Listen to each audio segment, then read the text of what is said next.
why don't we get started? Good afternoon, good morning, good evening, everybody. Again, it feels like that Jim Carrey movie. So thanks everybody for coming in. I hope everybody's having a good beginning of the week. Very happy to have Dan Rome joining us today. Dan is the author of many books on visual thinking, and so we have a couple of options actually. So we'll let more people are going to roll in, but as they roll in, they won't get to vote on this. So for those of us who are here, we're going to get to vote. So usually the way we do this is Dan and I would chat for like 15, 20 minutes, kind of let it go where it takes us, and then there'd be time for questions. We can do that, or Dan has prepared about a 30-minute talk on visual data storytelling, which could also be very interesting. So I'm going to let you all choose. Why don't we just, since I have not figured out how to do a poll in Zoom yet, so I will figure that out. But let's just do this in the chat box. Just put the letter A for the standard. This is as casual as it gets, right? Letter A for the standard. Dan and I will talk for 15 minutes, and then we'll have questions. Or the letter B if you'd rather have Dan talk for about 30 minutes, and then we'll have time for questions. So throw in there. I see a lot of B's, which I am not taking personally that you don't all want to hear from me. So, okay, B it is. That's great. So Dan, I'm going to turn it over to you, and you can have the room maybe just give a little introduction so people know. I mean, they probably know who you are since they've tuned in, but just in case, let folks know, and then I think you'll be able to share your screen. I think you're all set to do that. So. Yeah, I'd love to be able to share the screen. And it was funny seeing all those bees pop up because I took a quick little lunch break just before we got on. And as I say, I'm in San Francisco. The weather is beautiful outside and we are so blessed. Wow. We have a nice little backyard in the back. We have an orange tree and my wife has got a real green thumb, has set up just a beautiful garden out there. And I haven't appreciated it in years past as much as I do now, but just to have that lovely little oasis. And I was sitting out there eating an avocado and I heard this and I looked up, and in the neighbor's yard, I don't know the name of these flowers, but there's these huge like purple flowers, like these pods of hundreds of little flowers that form. It's kind of like the tip of a Q-tip. I don't know the name of the flower. And I looked at it from, I'm 7 or 8 feet away. It is completely swarmed with the biggest, fattest bees. And like to the degree that now, because of the silence of the roads with no cars driving, you're hearing nature. I mean, and we do find joy in the small things that we can, being present, there's some, oddly enough, there's some good here. So I was just thinking all the bees popping up reminded me of all the bees that I had just See, it's all coming together. It's all connected. It's all connected. But John, I will take over the screen. I do have some stuff I'd love to share on storytelling and visuals and data storytelling with visuals. But do you want to just kick us off with like a little bit of what you think might be interesting and share, just lead us off, and I'll just kind of pick up from there and run. Well, I think one of the reasons that people tune into these discussions is to get a little bit of a break, hopefully during the day. And a lot of the folks that come in are interested in learning how to do a better job of communicating their data and telling stories with their data. And also, I think for many of us, it's learning what that word means when it applies to data. What is the story when it comes to data? If I make a line chart and this line is going up, it's not really a story per se. That's more an argument or a point that I'm making. So where is this balance between what is a story versus what is a graph? And I think that's one thing that people are interested in understanding. And also, I think a lot of people are just interested in hearing more about different people's perspectives and approaches to communicating data. Because one of the big questions is, I can learn all the graphs in the world and be able to use lots of data, but how do I engage people and how do I get them to want to read my work and look at my graph? So I think those are the sort of the themes that I've been trying to focus on in this little series, and trying to help people develop their own skills to do a better job of communicating their data. Perfect. Thank you. Yeah, that's good, because that happily aligns pretty well with some of the things that I thought might be fun to share. So on the whiteboard behind me, I just put together kind of a high level what I wanted to talk about, and we'll see if it's what people want to hear about. But I thought it might be interesting just to start out with some thoughts about why why do we want to be visual anyway? And that's where we'll kind of dive a little bit into the science.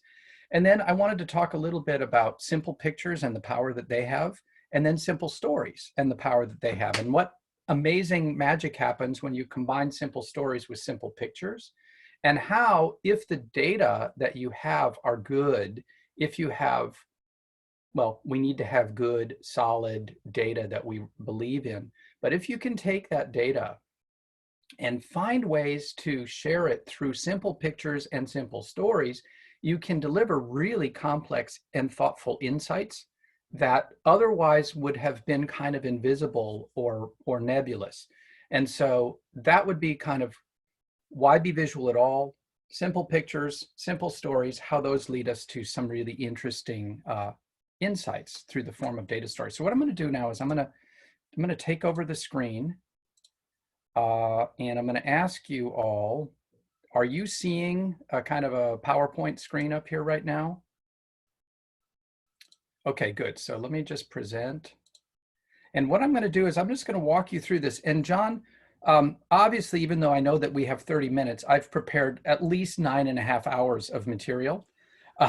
So I'm going to just roll for a little while. And at any point, if anybody has a question or a thought, would you please stop me? And we can take this off in any number of tangents.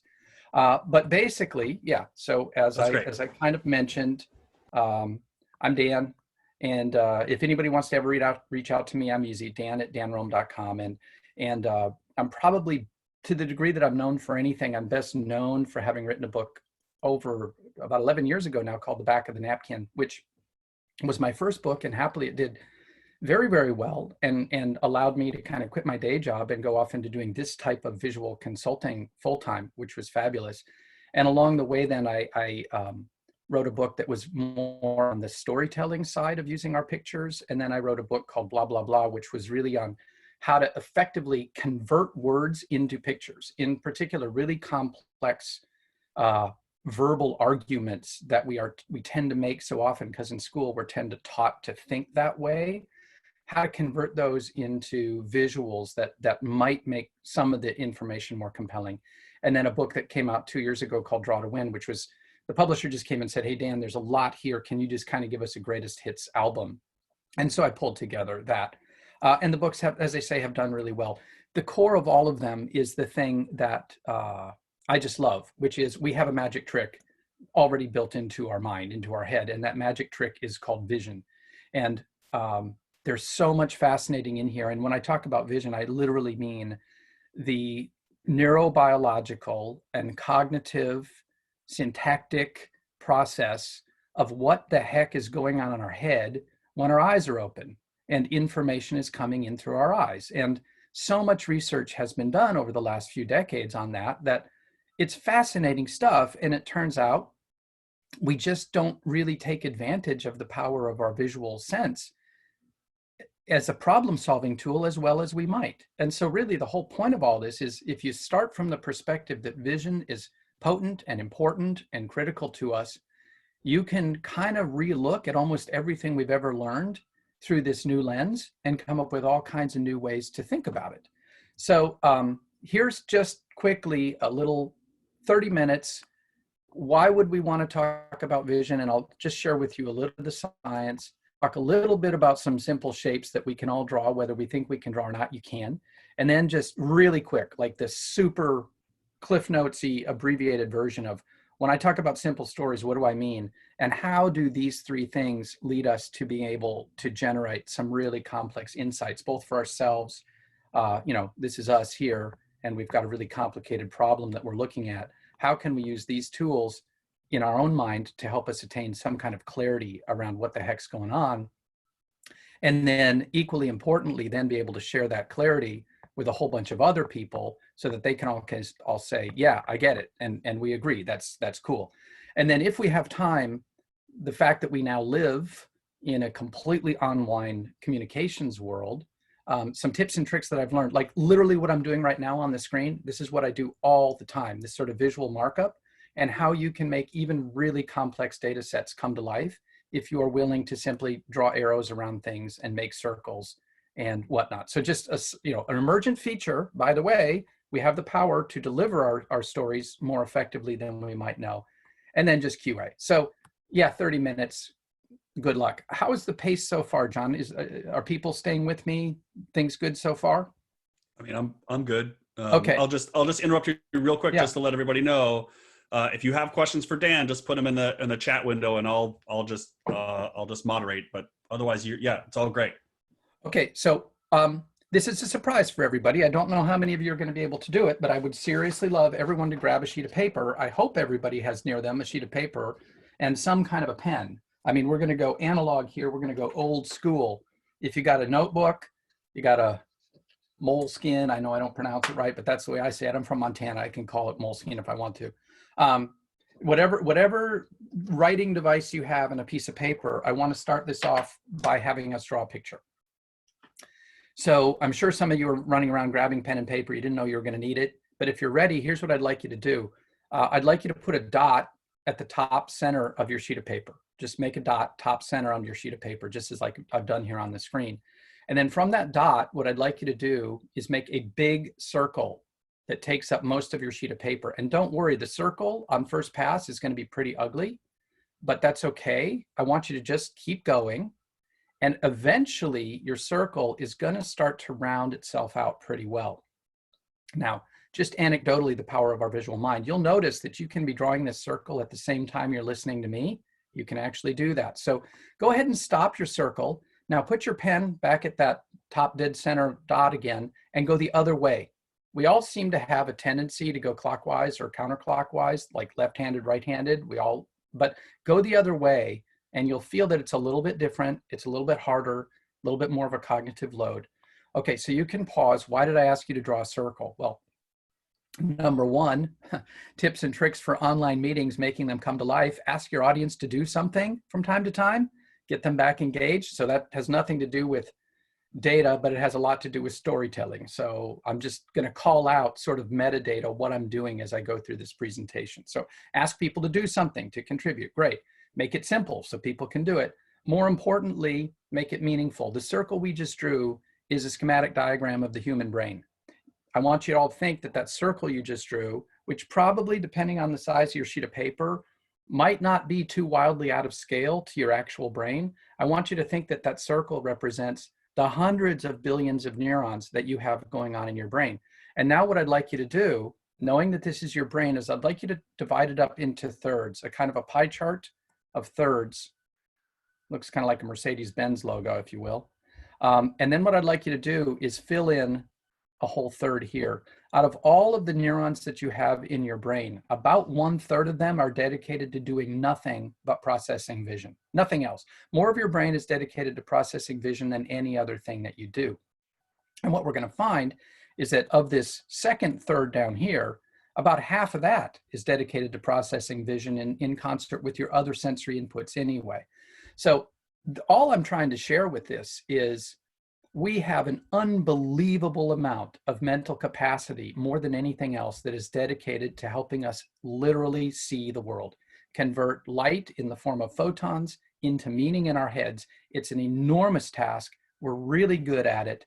And when we want to tell our data stories, we just want to key into that because most of us have not been taught good ways to take advantage of that incredible machine that we have just sitting in our head.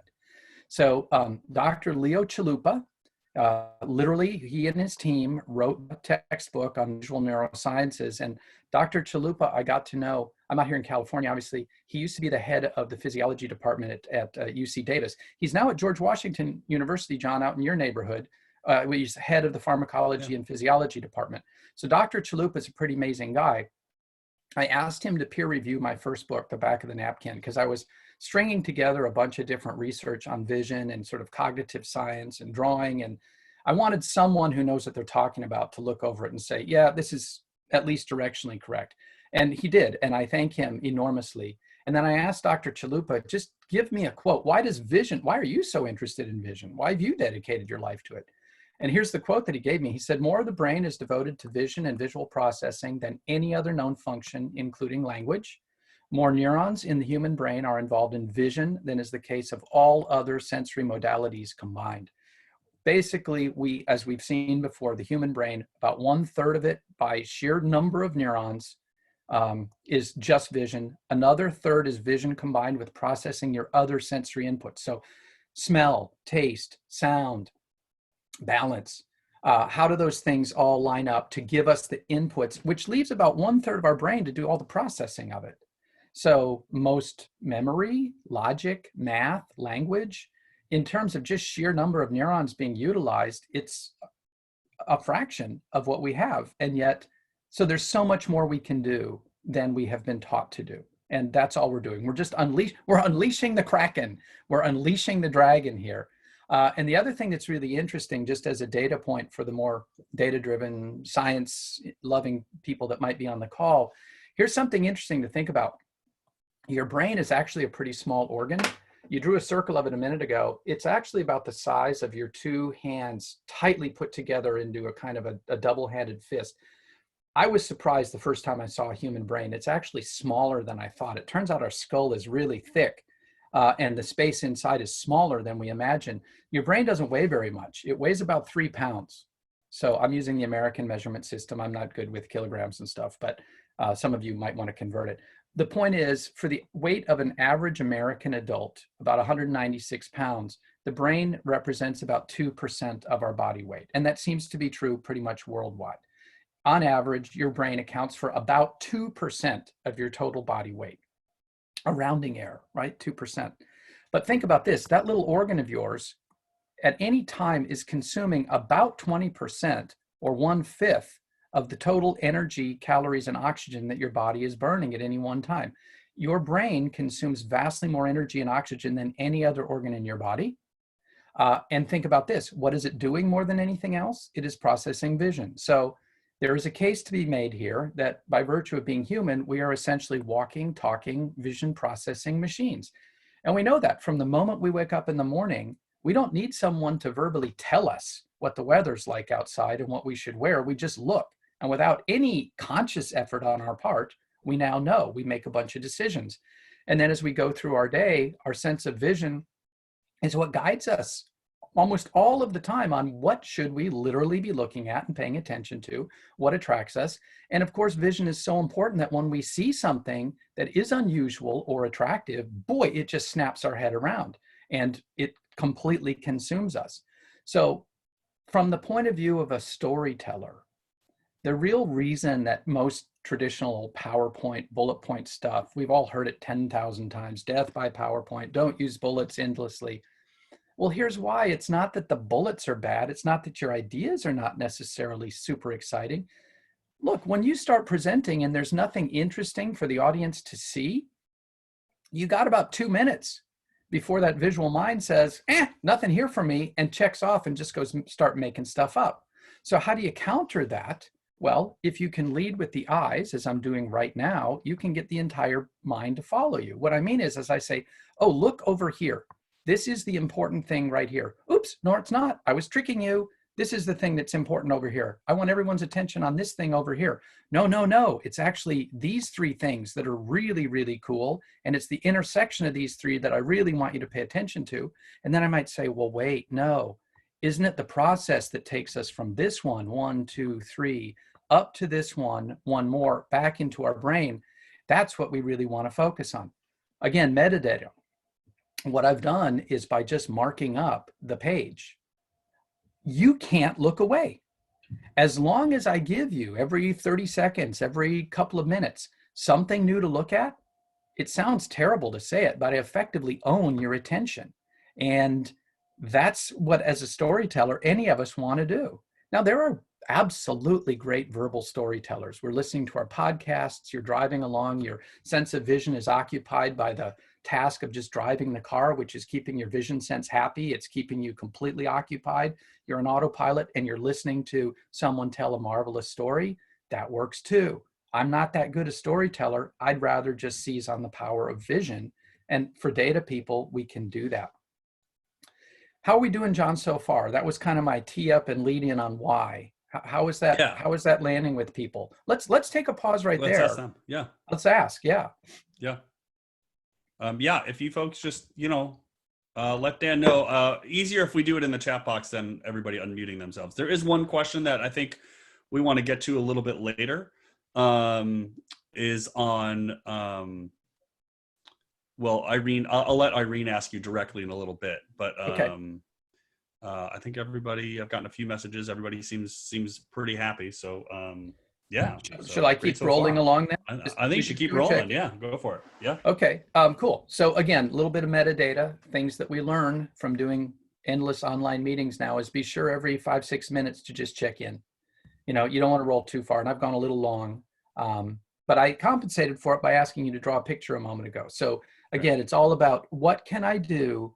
What can any of us do to just make sure in this non-ideal virtual situation that we're calling back attention to each other and just checking in. So important things to keep in mind. On your sheet of paper, do me a little favor if you would, where you drew your circle. I talked about kind of these simple shapes that are the basis for a lot of what we're going to be able to draw to help explain different ideas. And I call this just kind of the visual alphabet. And really it's composed of 7 simple shapes. The first one is just a dot. All you draw a dot. And then from that dot, we extend it out. Now we have a line. And then from that dot, extend it out and put a little arrow. And now we've got something that indicates direction or transition or an area of focus. And now we start with our little dot. Just give ourselves 4 sides and we've created a square or, you know, a rectangle or something that is a very stable parallelogram shape. If we want to start with a dot and only give it 3 sides this time, we've created a slightly different shape, a shape that makes our brain activate a little bit more. Squares kind of make us feel a great sense of stability. And I'm kind of referring back to even Jungian sort of symbology and things like this. There's a lot of research behind it that does indicate some profound truth in here. A square is a great shape to draw if you want to say something is known and fairly well defined and it's not going anywhere. A triangle, of course, as we know, when a triangle enters into a mathematical formula, it represents change. And I think there's a reason there. A triangle is, to our visual mind, inherently not unstable, but inherently active. And what I mean by that is when you have someone in a fMRI, so if you put someone in an MRI machine and they're laying in there, and with a functional MRI, you're actually able to have people do certain things while brain activity is being measured. When you have people imagine or look at a square shape, a parallelogram, there's not a lot of brain activity. It takes very little processing for us to know what that is. You show them a triangle and all of a sudden the processing activity goes way up because it turns out that our mind appears to be highly optimized to recognize shapes that are perfectly vertical or perfectly horizontal. We precognitively notice those, and because we're measuring those are what keep us upright. The fact that we are constantly measuring verticals and horizontals is what allows us in some ways to walk without falling down. But as soon as a line tips a little bit off the perfectly vertical or horizontal, the amount of processing we do to say, ooh, something's different there, what's that all about? So I think it's just kind of cool to think about that. When you draw a triangle, it really does call attention to itself. And I don't know if anybody knew this, but if you think about road signs, the ones that are real warnings tend to be in a triangle. They do draw our attention because they tell us, hey, cognitive load's about to increase, pay attention, pay attention.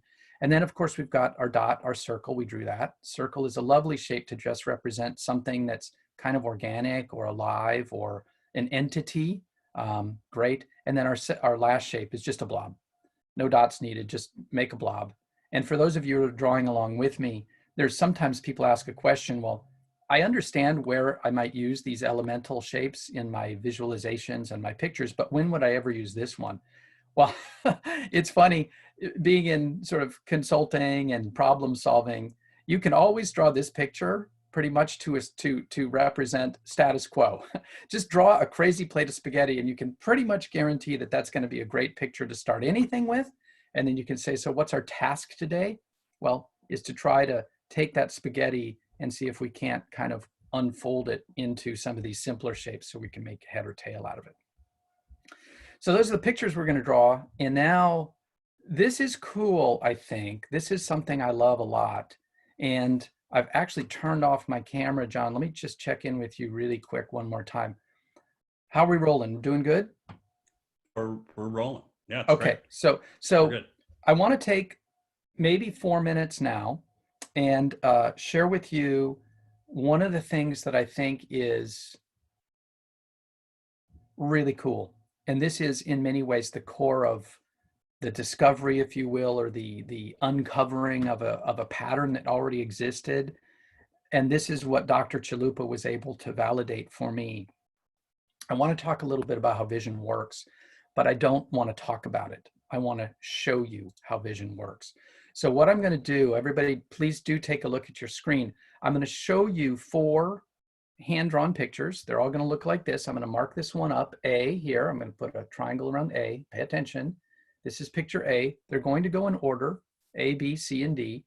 And I just want you to look for a moment. We're not going to talk about it, but I'd like you all, I hope you can agree that this is a drawing that shows some things. Okay, this is drawing A, and it shows some stuff. So I'd just like your eye to kind of parse it, bounce over it, see what you see. Your brain is going to tell you a little bit of a story. You're going to start calling things out and naming them. That's fine. That's what the visual engine does, is it hands over the root processing into the more verbal parts of our mind where we start to name things. So this is A. Now I'm going to go forward to picture B, and I'm going to put a box around this one. This is a different image. Now I don't want anyone to freak out. This isn't some weird test where you're looking for the hidden banana or anything like that. It just is what it is. Now I want you to see the difference between A, I've gone back, and B, forward. And I'm going to click back and forth between them a few times now, just slowly. This is A, and this is B. This is A, this is B. One more time. This is A, this is B.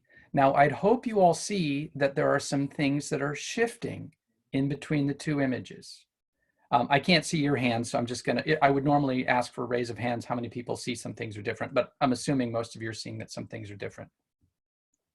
Now, I think most of you, as I would hope, as we shift from A to B, would probably deduce that a relatively short period of time has passed between the 2. From A to B, I don't know, some number of seconds, some relatively short period of time. Well, we're about to go on to picture C now, but I want to take a running start at it because some other stuff's going to change. So we're going to start here with A one more time. Just kind of let yourself settle in with picture A. Here's picture B, and here's picture C. Now imagine you've seen that some other stuff has happened. And now we're going to go to the picture D, the remaining picture, where some other stuff has happened. Now I'm going to go back to, and let me put a diamond around D. Just mark it, encode it as a different picture.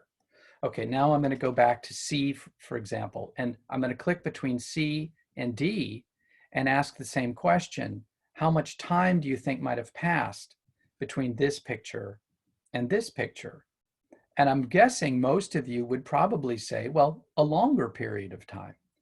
Okay, so what we've just done is we looked at 4 pictures, and you can think about them as kind of a scale model of how our visual system works. And a couple of things I'm going to point out, especially for people who love to do a lot of data drawing and data visualization. You'll notice how simple these pictures are. There's no color in them.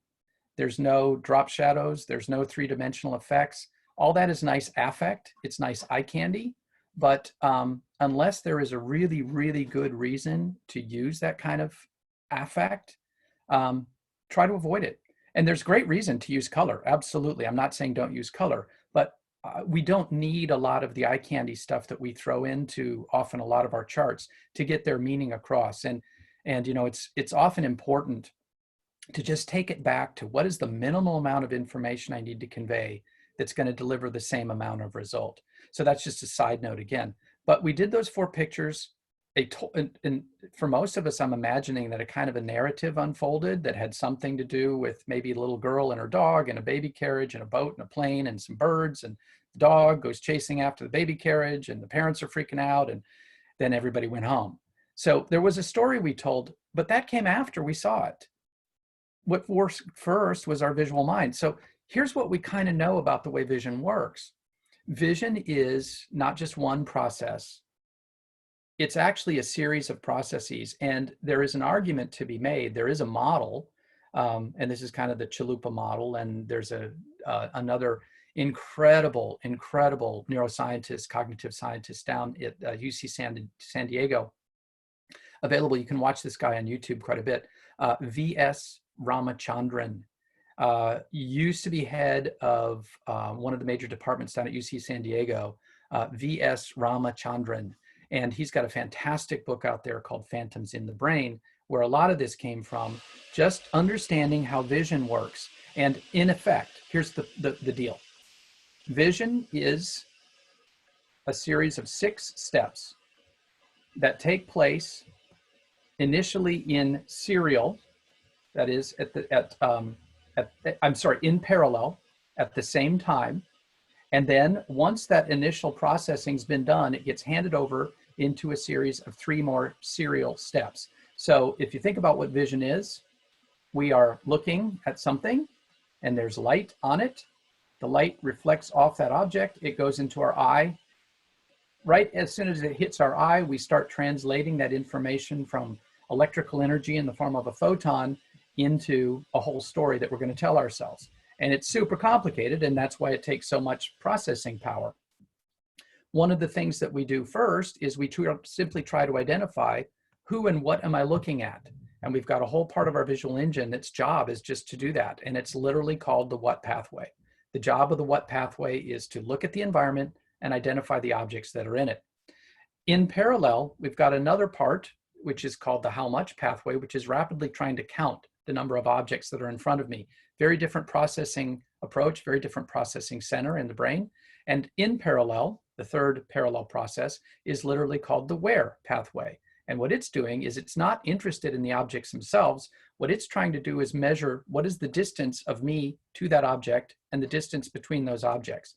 So if we go back to our little drawings here for a moment, when we first saw the first drawing, our what pathway went to work and identified there's a dog, there's a girl, there's a ship, there's a bird. Okay, fine. Our how much pathway was at the same time saying, oh, look, there's a few of those things. And it looks like there's 4 of those things. There's 2 of those things. And then, so that was happening in a different place. And then in a completely different processing center called that where pathway, it was measuring the distance between those objects. Like, what is the position of them relative to each other? Now, those are 3 completely distinct tasks that require very, very different kind of brute force visual processing engines. Those happen almost simultaneously and almost instantaneously. Then, as we have noted, what are the objects, how many there are, and their position, we then move into something called the when pathway. We pass it off here. The when pathway is looking for changes. Are the what's changing? Are the numbers changing? Is the position changing? If so, how much time is passing? Then we've got now 4 pieces of information. What am I looking at? What is the quantity of those things? What is their location? And how is that location changing over time? All of those get stitched together into the most complex step in this, which is literally called the how pathway. The how pathway is most of our visual processing, because what it pulls together now is it says, okay, those objects in those quantities, in those positions, moving in this order, have this causal effect. This is the story that I'm then telling myself. From that, I then make a statement. I say something that I've inferred from what my visual engine has just seen, such as I might make the statement that, oh, I guess dogs love birds, but birds do not love dogs, because watching the change over the sequence of these physical objects moving through space and time, my brain makes an assumption based on what it had seen. And that is called kind of the why pathway, otherwise known as visual cognition, meaning I've taken light and I've turned it into meaning. Isn't that friggin' incredible? I mean, wow. Yes, this is a very mechanistic view. There are 10 million other things that are going on in vision, each of which is important in its own way. But at the basic underlying OS basis, this gives you a super functional and applicable model. How is it functional and applicable? Data storytellers. Here's a fabulous way to tell a data story. And I'm going to give you an example of this just in a moment. When you want to explain who and what are you talking about, you just draw icons. I'm going to tell you about a dude. I'm going to tell you about a thing. When you want to explain how many are there, here comes our favorite home for many data people. I'm going to draw a chart. I'm going to draw some kind of quantification of the numbers of those things. Then a lot of storytellers love this one too. So at point 0, what is their position in time relative to each other, all those different objects? You draw yourself a map. Well, one of them's over here and one of them's over here, and here's north and here's east, or whatever. It doesn't have to be that kind of map. There's lots of maps. Then you pull them together and say, okay, can you make me a timeline that shows what's happening between position A to B to C? Now pull all that together, and finally, folks, now you get to draw me your beautiful decision tree, engineering matrix, flow chart.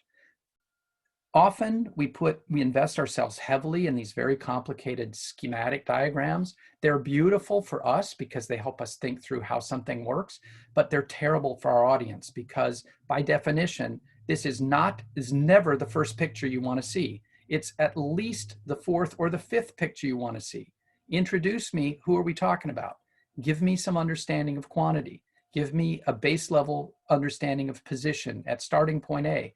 Show me how that position changes as we move from B to C. Now pull that all together and give me this beautiful flow chart.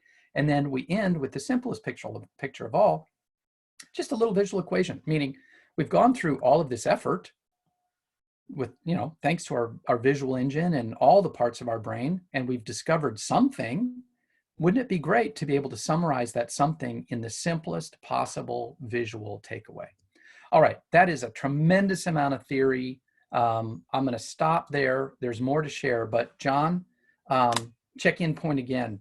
How did that land with you? Did that make sense? Yeah, I mean, I thought it was great. I see some nods from folks on the screen. I've had some. So there are a few questions that have come in. Okay. A couple on the practical one. So let me ask those. I'll just throw those to you, and then Irene has more. I think of a bigger question. But a bunch of questions came in to me just privately through the chat about best resources for learning how to draw.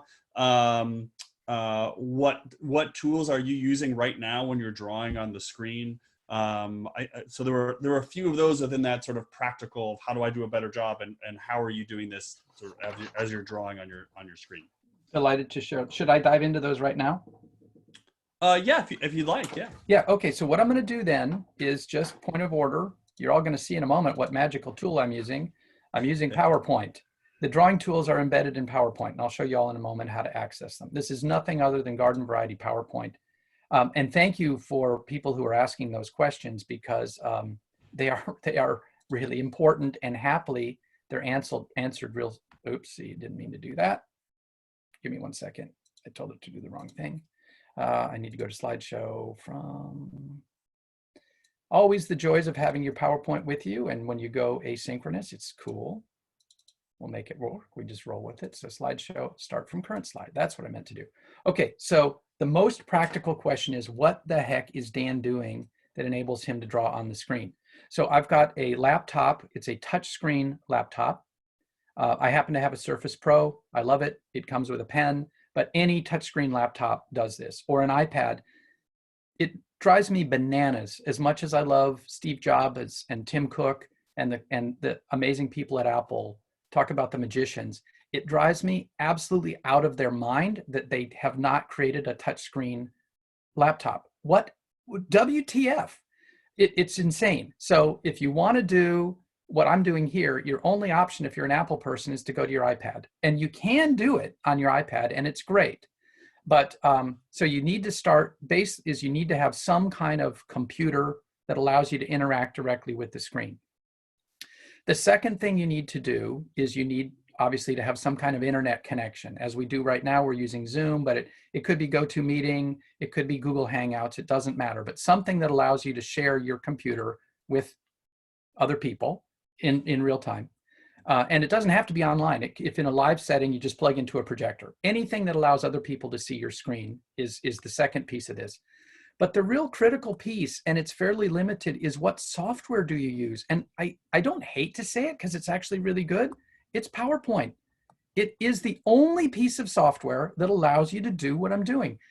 Again, I do a lot of work with Google. I get really obviously emotional. Dudes, enable online live markup on your Google Docs. It's one step. You already, with your Google Docs, you have that silly little highlighter thing.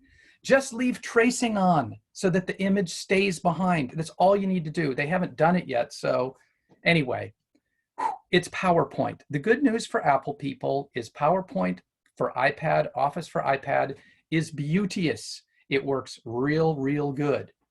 Why PowerPoint? Because it is the tool that enables you to draw live. So you put your PowerPoint on the screen in your machine, you broadcast your screen as I'm doing right now, you take your pen or your finger and you draw stuff on the screen. Well, okay, you're asking, Dan, it's PowerPoint. I can't draw in PowerPoint. Your heads are about to explode. I'm not even going to exit presentation mode. See where my cursor is? There's all these little icons in the lower left of your screen. They have been there every time you've launched PowerPoint for the last 15 years. You've never seen them. One of them is a pen. You pick the pen. Woohoo! I can draw all over my slide. And if I don't want to do pen, let's just say I really wanted to highlight something. You pick the highlighter and you just highlight. And you, by the way, hack, you don't need to use the highlighter for highlighting. You can use it to color stuff. So on the screen of your machine, you're going to launch your PowerPoint. You're going to take your pen. You're just going to go into that drawing pen thing right down there, and you're going to draw stuff all over. And the real beauty of this, I do say, I love what the people at PowerPoint did 15 years ago enabling this, is I can then move to the next slide, and my drawings don't stay with me, which is unlike a lot of the live whiteboard tools that are available through some of the conferencing tools. Your drawings stay with you. I don't want that. I want my drawing only to be on this slide, not this one. PowerPoint does that.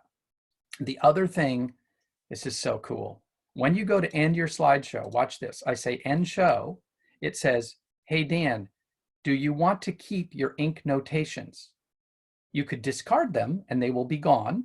And obviously, if you want to start with a fresh PowerPoint next time without all your crazy drawing on it, then you would discard. However, let's say you really loved one of the drawings that you had done. You say keep. What it has done now is it's turned what you drew into a vector object that is fully editable, scalable, copy paste. If I really love this drawing of the computer, I can now use it as a visual artifact to copy into all of my presentations.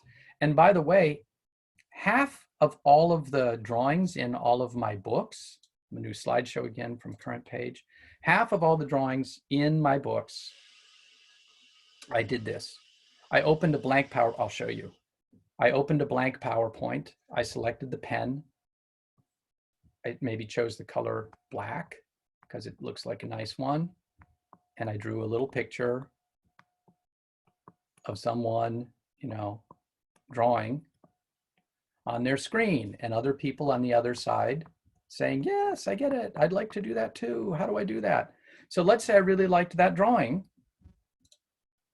Exit, keep. That drawing is now going into one of my books. It's marvelous. It's the simplest thing in the world, and it's absolutely marvelous. So that's the practical stuff. There's more to share, but I'll stop there. How does that help? No, that was great. I think a lot of people just had their minds blown. Yeah. The other question on this line is recommendations from you about where to improve your drawing skills. Oh yeah. I can think of a couple of books by some guy. Well, John, you tell us here. Let's create a new page and let's go back into slide. Let's exercise our newfound PowerPoint drawing skills. Let's pick the red pen. I like the red pen. Okay, John. So, well, I don't want to draw on my screen with my Uniball Micro. That's not a good idea. That's the hazard of the job right there. Resources for drawing. Okay, so John, tell us what were some of the things you were going to recommend.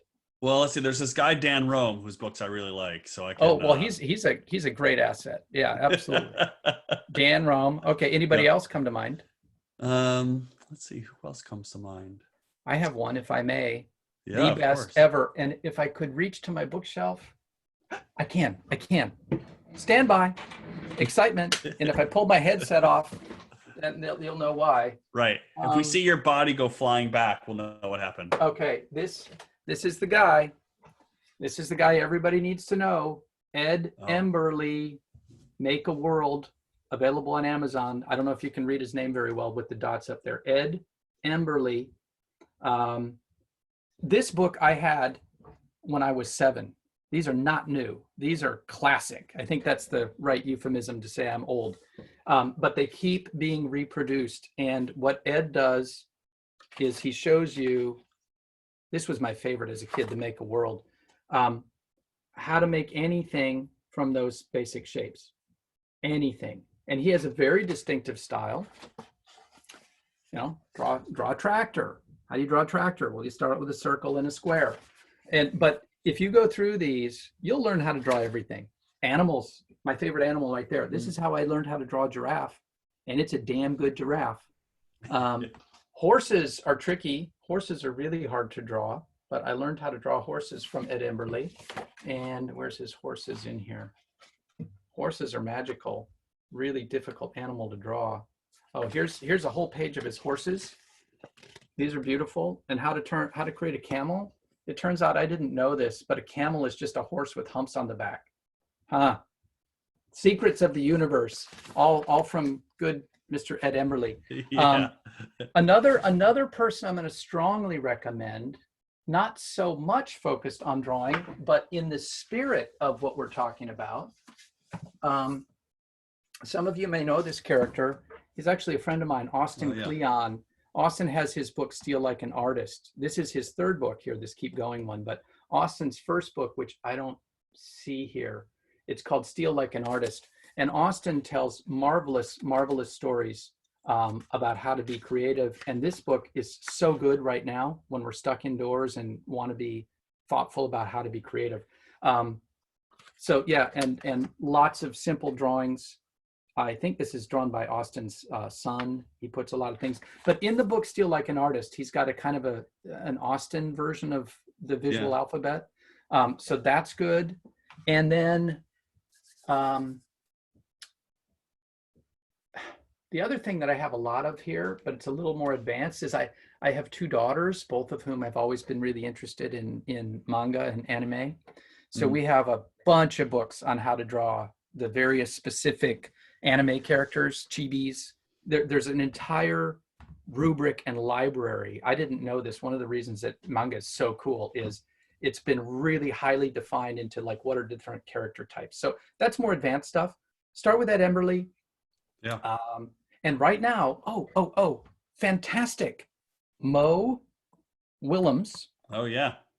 Mo Willems, for anybody who has kids or anybody who reads kids' books, you can see the beautiful San Francisco sun coming in. I'm just gonna have to turn the sun down for a moment here. Mo Willems has just started a series right now of Doodle with Mo. They're unbelievably good on YouTube. Just look up Mo Willems,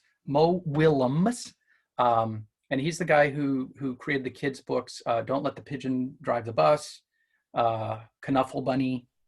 I get in great arguments with my children as to whether it's Knuffle Bunny or Nuffle Bunny. But Mo is a fantastic resource, and he will teach you how to draw anything with a notepad. You know, it's fantastic. Yeah. Super practical stuff. I think Mo's at the Kennedy Center. I put the link to the Kennedy Center one. I think that's the lunch ones he's doing. There was one more question, and I wanted to let I think it was Irene had this question. Yeah, so Irene wanted so if you want to unmute yourself and ask this question about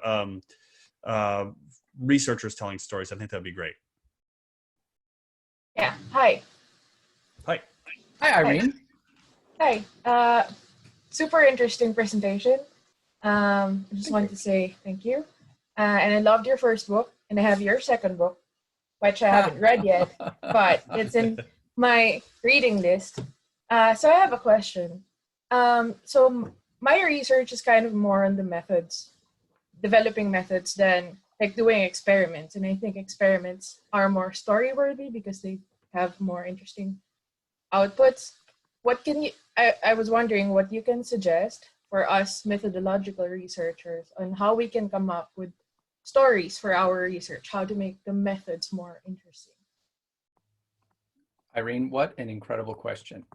And happily one that I think has a possible, relatively straightforward and powerful answer. One thing we didn't call out really explicitly when I was walking you through those 1, 2, 3, 4, 5, 6 different processes of vision and how those each convert into different kinds of drawings. What I didn't really call out too much was that number 4, which was our when pathway, lends itself, the visual creation of that is a timeline. I think one of the most amazing ways to be able to describe visually and in an engaging way with your methodological research would be to draw us a timeline of what is the method, meaning draw it, not like a cookbook. I hate cookbooks. I mean, I love cookbooks because I love what people make from them, but I terribly process cookbooks because I don't think in the way cookbooks are written, which is why I prefer watching cooking on YouTube, because I get to see the process. So Irene, if you could share with us, whether it's with a drawing or even a series of bullets, step A in my method is to do this. When I've accomplished all those things, I move on to step B. And in step B, what I'm trying to do is this. And then in step C, what I'm trying to do is, I'm making this up as I go, I convert that into something else. And by the time I reach step D, I've gotten the result that I wanted. And not knowing what type of research you're doing, I don't know exactly what would be in each of these. And let me ask you, Irene, do you create visual roadmaps of your methods? Do you have such things? They're all in my head, so I guess I should write them down. You should absolutely get them on paper. And that, by the way, thank you for saying that. Probably the most important part of everything we're sharing today is this is an unbelievably powerful way. Irene, thank you for getting what's in your head onto a piece of paper so that it can get into someone else's head. And instead of trying to talk them through it, just show it to them. It's unbelievably powerful. And yeah, thank you. That's how does that help you? Is that useful? Oh, yeah, definitely. Yeah. But okay. yeah, I guess I should learn how to draw them first. But thank you so Well, much. and you don't have to do anything fancy. Just put them in sequence. Like, how many steps do I have? Think it through. Take a big whiteboard. It's the best way to do it because you're not committed to it. You can erase it anytime you want. There's nothing right or wrong. Get those out and then dive deep into each step. So in step A, what am I really trying to achieve? What might that look like? Maybe step A is chaos. Maybe step A is, here comes that blobby picture again. And maybe step B is then I pull it into, I pull the data out and clump them according to different types or something. But see if there's not a visual way to describe what you see in your mind as you go through those steps. Good question. Thank you. John, I have something I'd like to share, if I might, just for yes, of course. second. Yes. So if you are finding this useful, this is a plug. This is a plug for, I have many, many lessons available online. I have a website. It's almost a decade old now. It's got many, many of my lessons. It's called Napkin Academy School. And you do have to put in the www. There's something up with the secure socket layer. If you don't put in the www, you're going to get a security error. But it's a legit full industrial strength learning management system. napkinacademyschool.com. And there is a lesson that I have just launched Monday, like yesterday, after the last 3 weeks of quarantine development. It's a 2-hour lesson that shares everything about what I've done with you on this call. So if anybody's interested, it's called Online Meeting Magic. It is a lesson. It's $99. It's like super discounted, blah, blah, blah. It doesn't matter. And I have free lessons available as well, but this one it goes fast. And in 2 hours, you learn everything from PowerPoint markup, basic visual storytelling and data storytelling, and a lot of the tips and tricks of the cognitive science and vision science and how you can weave that in to your storytelling. So if anybody's interested, You don't even have to buy it. Just go to napkinacademyschool.com, and there's a bunch of free videos that expand on the things we've been talking about today. So John, thank you for letting me share that. Yeah, of course. Thanks, Dan. This was great. We're right at about the hour, so I'm gonna let everybody go so they can maybe take a break from Zoom for a little bit, hopefully. I hope everybody enjoyed chatting with Dan. This was great. Thanks so much. John, my pleasure. Just a quick plug for the rest of the week for the digital discussion series. So tomorrow is a very different setup. Tomorrow, I'm going to be doing this alone. I'll be teaching data visualization to kids or for kids. So adults are welcome, but it'll be targeted for kids. So if your kids want to hang out with me for an hour, we'll be doing it at 11 Eastern time. And then we go back normal situation on Thursday. Nadi Bremer is here to talk about her work. She just released a really neat, cool project with NASA. And then on Friday, Catherine D'Ignazio and Lauren Klein are going to join us to talk about their new book, Data Feminism. So all of that should be really cool. Dan, thank you once again. This was great. I think folks got a lot out of it. And yeah, I now have a whole bunch of books in my Amazon cart that I now have to go buy. Yes, you do. Ed Emberley, that's our guy. That's the one. Yep. Cool. All right. Well, thanks again, Dan. Thanks everybody for coming on. I appreciate it. And see you later. Stay safe, stay healthy. Okay. Bye all. Hey, John, this is fun. Thank you. Thanks, Bye. Dan. Bye now.